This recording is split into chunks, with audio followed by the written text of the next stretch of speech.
Aydayın men. Söyleyeyim sana. Edidim. Söz veriyem sana.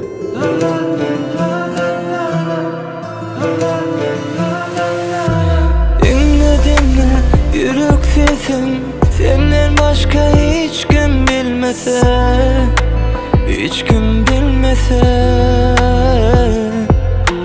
Günle günle yine geliyor yine seni göresem, seni göresem. Aydayım men söyleyeyim sana, edidim söz ver bana, beni söyleyeceğim.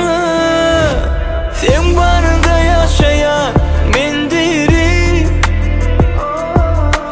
men Mecnun'un bolayım, sen Leyli. Yani söymeni, ellerime ver eli. Sen olmasan sayırın, ben kimi, ben kimi.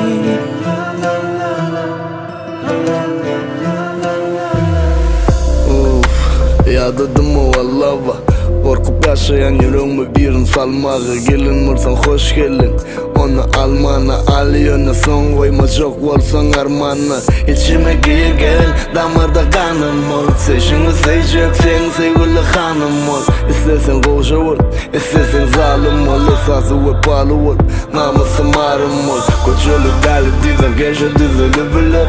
Даже без хартайдым дизili bile.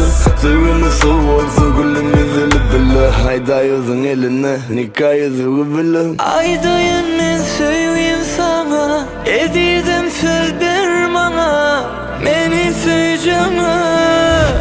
Sen barında yaşayan men diri,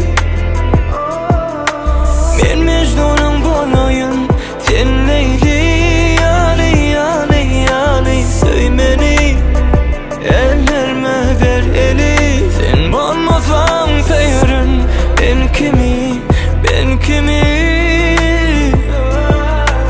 Sen barında yaşayan men diri, men Mecnun'un balayım, sen Leyli. Sayarım ben kimi, aydayım.